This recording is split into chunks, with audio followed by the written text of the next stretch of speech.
A gente traz uma notícia boa agora para quem investe em ações, porque depois de um período em queda, a Bolsa de Valores está reagindo. O Ibovespa, principal índice do país, subiu quase 18% nos últimos 30 dias. Esse é o assunto do nosso bate-papo com a Priscila Yazbek e com a Thaís Herédia. Thaís, ó, elas apareceram. É dinheiro pingando na conta. Boa tarde, da Priscila. Boa tarde, Marcela, Daniel. Oi, Pri. A Pri eu já estou desde cedo com ela. Descoladinhas no CNN Money.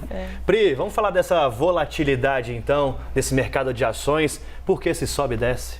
Pois é, né? Um sobe e desce, o pessoal escuta a notícia, mas estava subindo, mas não estava caindo, né? O que está acontecendo? Então, só para a gente contextualizar, é um momento muito forte de mudança de rumo das economias aqui no Brasil, no mundo também. Então, houve aquela recuperação muito forte da pandemia, depois aquele momento de pico de inflação muito alta ainda agora, juros subindo na esteira para tentar conter essa inflação. Então, isso gera um sobe e desce muito forte nas bolsas, já que as bolsas, elas são muito afetadas por juros, né? E agora a gente tem, então, esse ciclo de alta da Selic talvez sendo interrompido, com o Banco Central talvez não subindo mais os juros por aqui, e nos estados uma previsão menos agressiva de juros, talvez na postura ali do Banco Central americano. Com isso a gente vai ver então aqui no telão como que ficou o comportamento da nossa bolsa aí nesses últimos períodos. A gente tem então o destaque aqui do dia 14 de julho até agora, essa alta que o Daniel falou de quase 18%, uma alta ali bem acentuada da nossa bolsa, que veio justamente quando essa perspectiva de interrupção da alta dos juros aqui, juros menos agressivos lá fora chegaram. Mas o investidor está se perguntando, será que eu já perdi essa alta? Dá para entrar agora? Consigo entrar na festa ou vou entrar atrasado, né? E aí existe uma divisão muito clara entre os principais estrategistas de Wall Street. Então, o JP Morgan, por exemplo, acha que o rally pode ir até o fim do ano.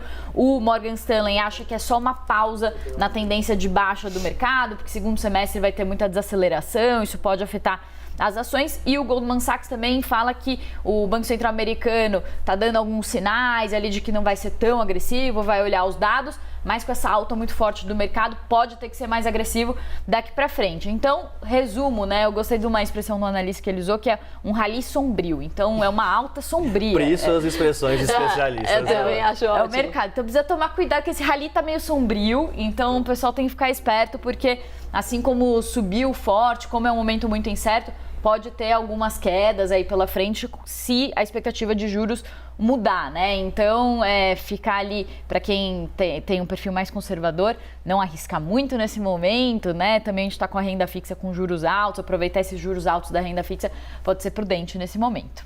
Tá aí, Thaís, então você acha que a bolsa tá num rally escuro, né? Sombrio. Também, olha né? aqui. Mas é claro, né? A gente vê essa volatilidade toda que a Pri falou. Esse crescimento, ele é consistente, ele é sustentável? Então, depende muito de como vai ser Pera lá.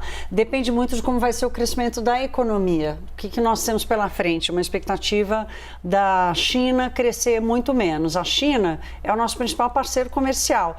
Todo o bom desempenho que as empresas ligadas a commodities, por exemplo, tiveram no primeiro semestre, que foi uma coisa absurda, no começo do ano, a entrada de investimento estrangeiro no Brasil estava passando de 20 bilhões de reais por mês na Bolsa de Valores, e dinheiro voltado especialmente para empresas ligadas a commodities. Diante de um crescimento menor da China, e não estou nem falando do PIB brasileiro, estou falando do PIB chinês, diante de um crescimento menor da China, essas empresas que têm um peso muito relevante na Bolsa brasileira podem acabar puxando o índice para baixo. Então, no mercado acionário hoje, não existe mais uma coisa totalmente protegida da economia internacional. Diante deste peso que as empresas ligadas a commodities têm na Bolsa brasileira, não adianta olhar só se o PIB desse ano vai ser mais do que o mercado esperava, vai ser 2%. Tem que olhar também o que vai acontecer de quem é o nosso maior comprador, que, portanto, faz preço do mercado internacional. Se a China para de comprar, o preço da commodity cai. E se o preço da commodity cai, as ações das empresas ligadas a commodities aqui no Brasil tendem a perder. Eu acho que a Priscila falou o ponto certo aí, que é a questão da percepção de risco, né? O mercado acionário, ele é um mercado de maior risco no mundo inteiro, mas nós temos uma maturidade diferente do que acontece lá fora. E a maturidade, por exemplo, do mercado acionário nos Estados Unidos, ela é de alguém que tem 70 anos contra alguém que tem 10 anos e acabou de chegar. Então, já nos desenvolvemos, já há uma maturidade, há uma entrada muito forte de dados da própria B3, uma participação maior de pessoas físicas na Bolsa, nessa retomada que a Priscila chamou a atenção aqui do último mês. Então, aumenta nesse último mês a participação de investidores brasileiros que, de alguma forma, já aprenderam, entenderam onde está o componente de risco nessa alocação do investimento, mas, assim, não é para levar em consideração apenas o que está para acontecer na economia brasileira, né?